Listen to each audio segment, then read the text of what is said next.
Mi nombre es Ricardo y sean ustedes bienvenidos a un nuevo video en el que les hablaremos de temas bastante interesantes. El día de hoy tenemos de invitada a una amiga que nos hablará más a fondo de qué consiste este video.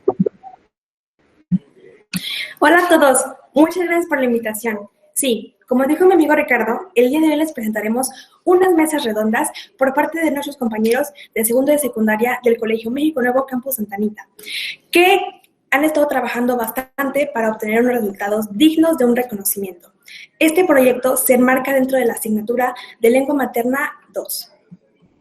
Sí, efectivamente, han hecho unos trabajos fantásticos, pero creo que lo mejor antes de empezar será dar una breve explicación de qué es una mesa redonda. ¿No lo crees, Marifer? Claro, buena idea. De hecho, ahora que lo mencionas, creo que es bastante importante recalcar eso. Claro, para aquellos que no se acuerdan muy bien y nos sigan el paso a lo largo de este video. Ah, estoy de acuerdo contigo, pero espera, ¿acaso no recuerdas lo que es una mesa redonda? ¿Qué dices? Claro que lo sé. Entonces, ¿qué es?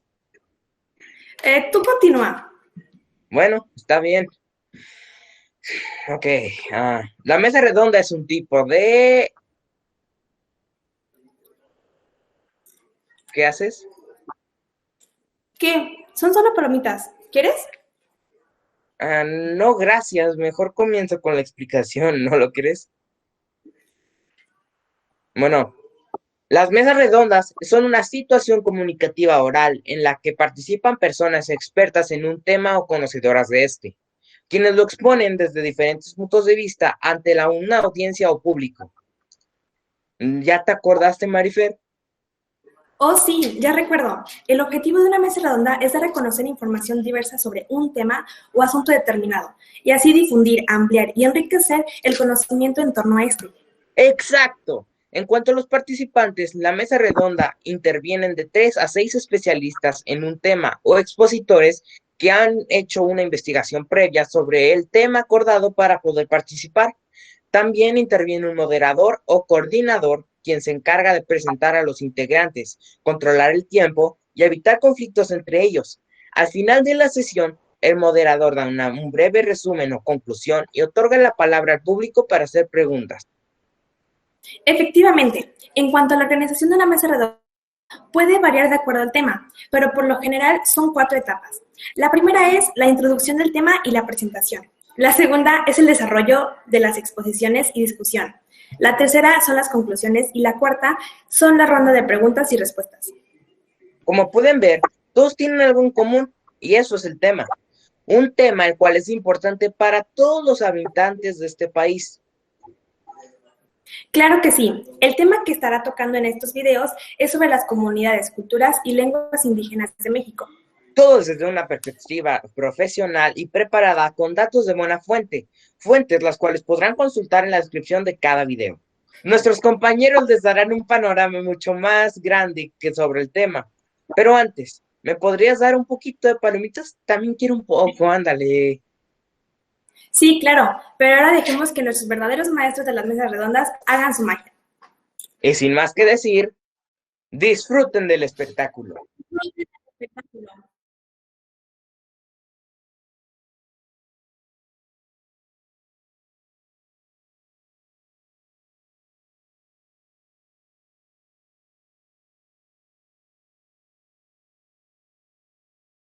Hola, buenos días, alumnos, maestros, compañeros y padres de familia que el día de hoy nos acompañan. Mi nombre es Glenda, soy representante de la Comisión Nacional de los Derechos Humanos y tengo el honor de coordinar esta mesa redonda para escuchar las propuestas de diferentes personalidades de la sociedad.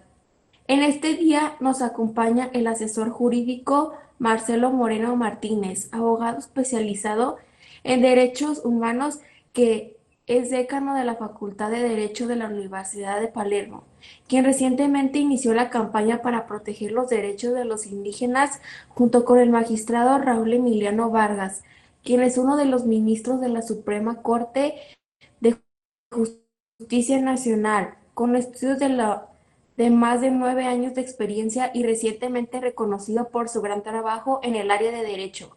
De este lado también tenemos al joven Diego Alejandro Vázquez, quien es un entrevistador del programa de radio Mente Abierta al Conocimiento, quien estudió además de publicidad y periodismo, técnicas de producción en medios audiovisuales en el Estudio Sudamericano para Enseñanza de la Comunicación. El joven Vázquez se ha propuesto un proyecto con la ayuda de Raúl Alejandro Márquez, un fotógrafo profesional apasionado por aquellos puntos de vista ignorados por la mayoría de la gente, quien se graduó con honores de la Academia de Artes Visuales, y ahora pone en marcha un proyecto capaz de cambiar la manera de pensar de la gente. Y por último, pero menos importante, de este lado también tenemos al legislador Jorge Eduardo Carmona, un importante parlamentario de la Cámara de Diputados del Congreso General de los Estados Unidos Mexicanos. A continuación daré una introducción del tema. Los pueblos indígenas tienen derecho a revitalizar, utilizar, fomentar y transmitir a las generaciones futuras sus expresiones culturales y tradicionales.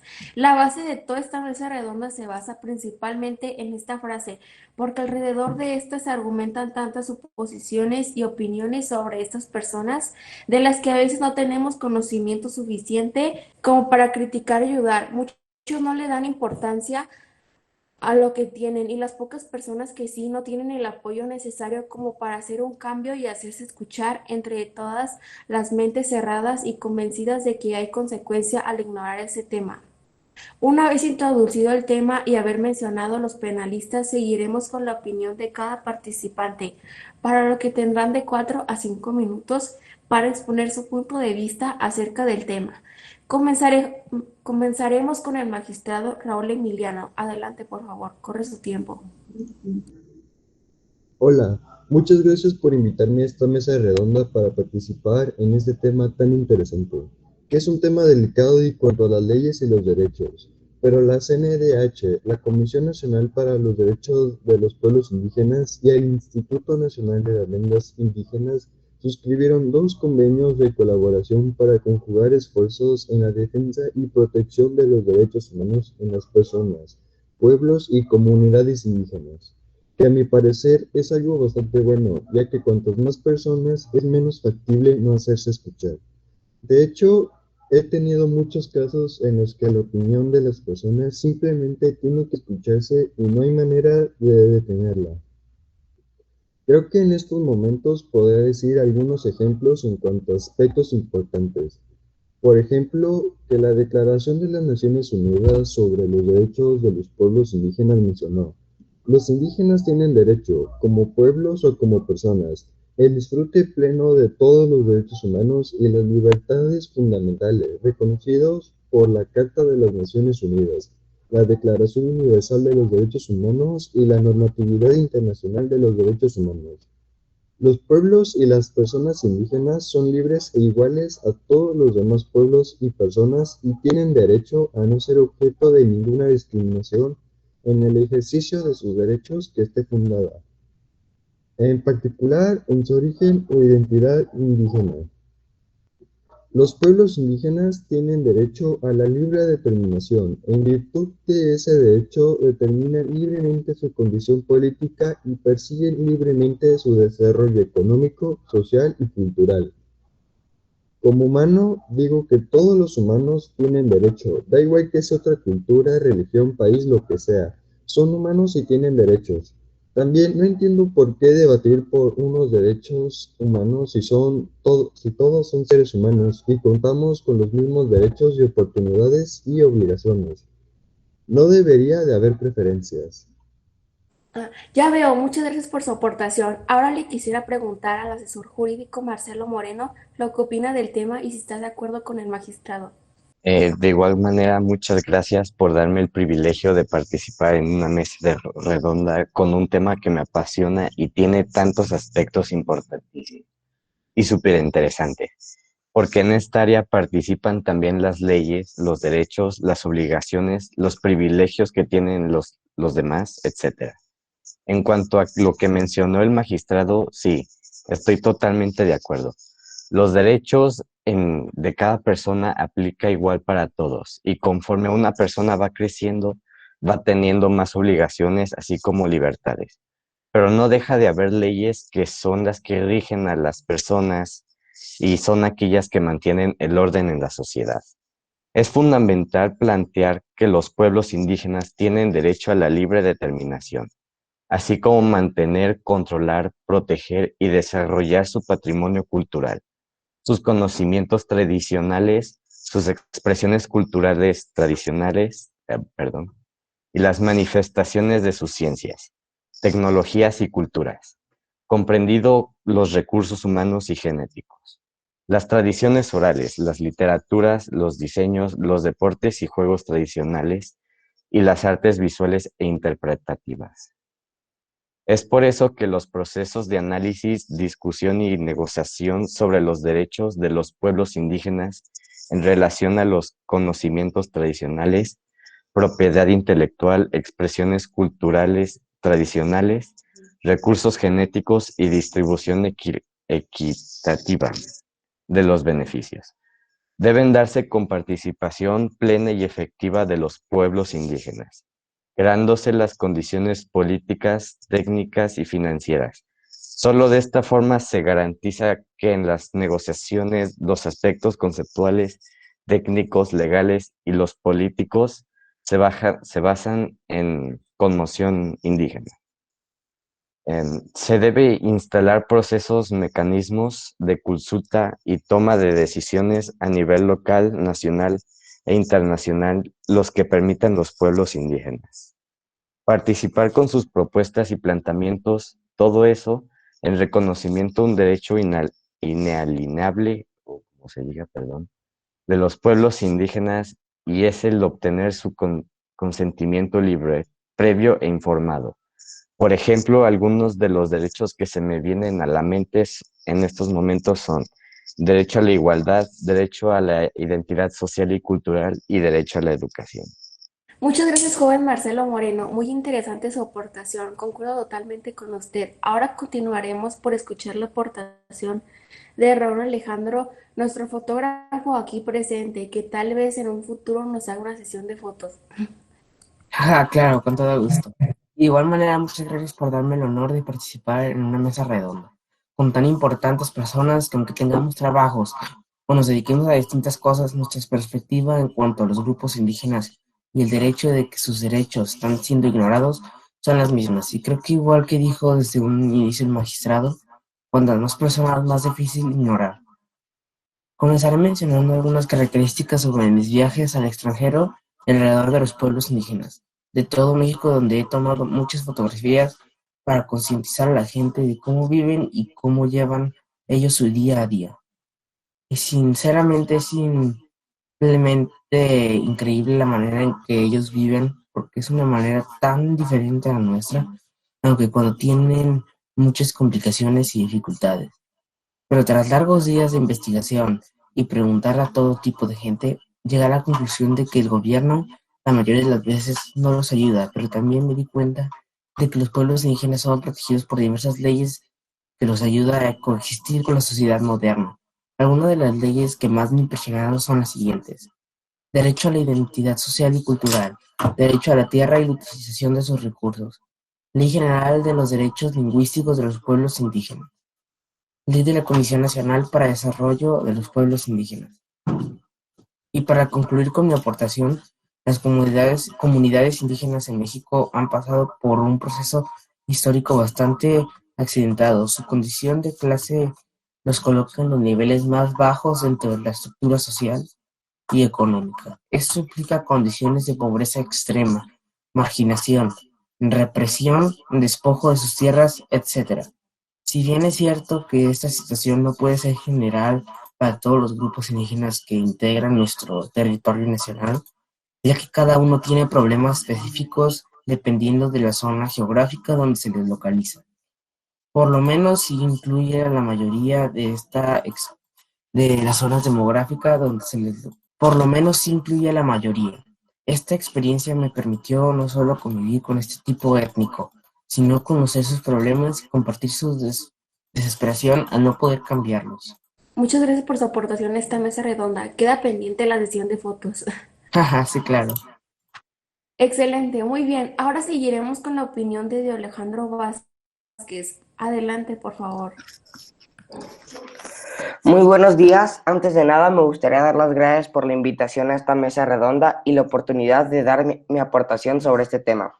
Y ya yendo con el tema, yo creo que es un tema muy importante porque, como comentaba mi compañero Raúl Márquez, el gobierno no nos ayuda, aunque ellos tengan leyes que protege o que debe proteger los derechos humanos, como podría ser el derecho a la igualdad y a la identidad social, entre otros. A mí unos de los que más me impactaron fueron los siguientes: derecho a la dignidad, la honra y el buen nombre de los grupos étnicos, certificación de la existencia de una comunidad indígena en el territorio, derecho a la propiedad colectiva, derecho sobre la tierra y derecho como cualquier otra persona, derecho a la igualdad, a la educación, etc. Cabe mencionar que ante los intentos de incorporación a la cultura nacional y global dominantes, los pueblos indígenas han desarrollado estrategias de defensa cultural, las cuales no han sido efectivas ya que los grupos se han visto afectados en sus formas de organización bajo el pretexto de la eterna búsqueda por mejorar sus condiciones de vida y la necesidad de acceder al mercado de bienes y servicios a través de intercambio de mercancías.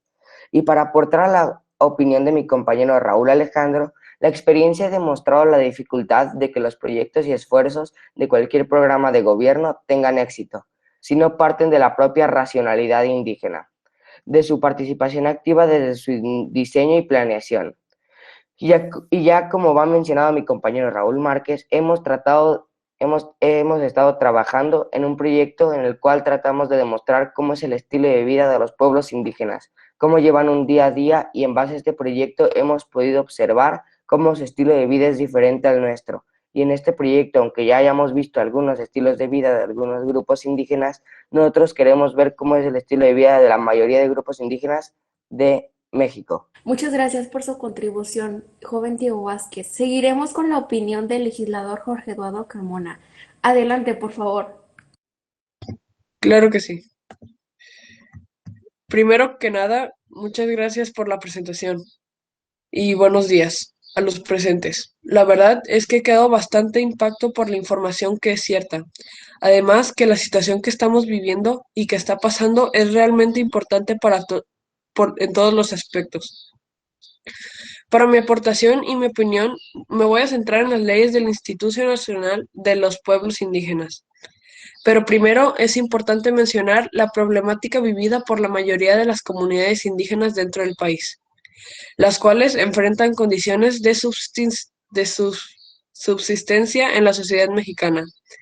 En este sentido, se establecerán las interrelaciones entre artesanos, empresas privadas nacionales e internacionales, gobierno y ONG, así como vínculos anexos entre instancias gubernamentales intercomunitarias. Hablando un poco más específico de este tema, el capítulo 1 de la Ley del Instituto Nacional de los Pueblos Indígenas, de la naturaleza, objeto y funciones del Instituto Nacional de los Pueblos Indígenas. En el artículo 2 nos dice que esta es la autoridad del Poder Ejecutivo Federal en los asuntos relacionados con los pueblos indígenas.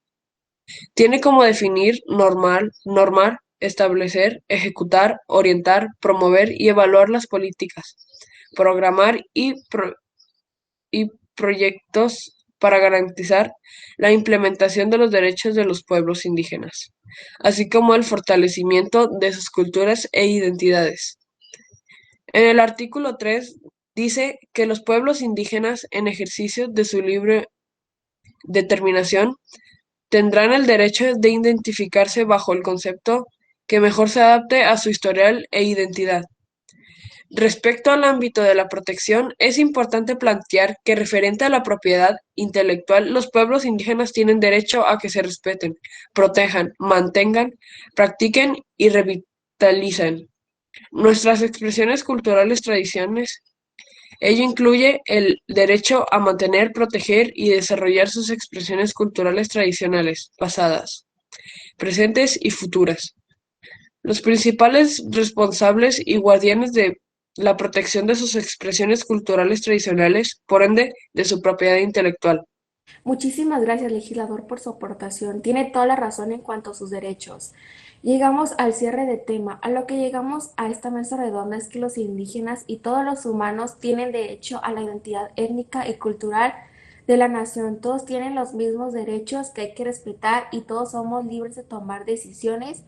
Todos tienen diferentes culturas, todos tienen derecho a la salud, a la educación, a ser libre de tomar decisiones y es importante proteger los derechos de los indígenas para que se les hagan válidos y no se aprovechen de ellos. Los indígenas tienen derecho de utilizar y fomentar sus expresiones culturales y tradicionales y nadie nunca lo puede negar. Llegamos a las preguntas al público. ¿Alguien le gustaría hacer una pregunta o dar su opinión? O si no, yo los voy a elegir,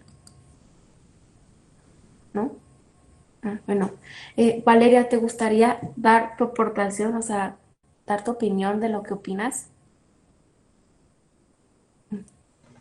Pues a mí la verdad me gustó mucho eh, la presentación en general, se me hizo muy breve y concreta y la verdad aprendí muchas cosas y me gustó mucho.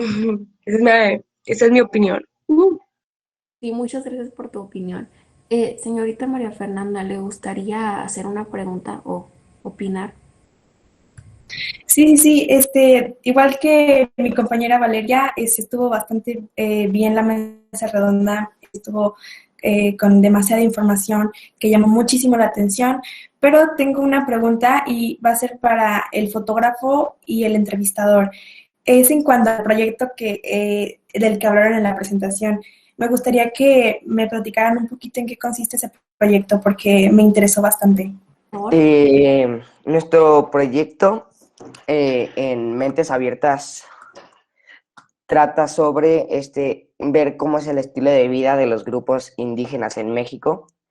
Y ya en el proyecto ya hemos visto cómo los grupos indígenas no se les trata como debe. Entonces vamos a tratar de ayudarlos con eso. Y fotógrafo, compañero, ¿le gustaría aportar algo? Bueno, creo que no.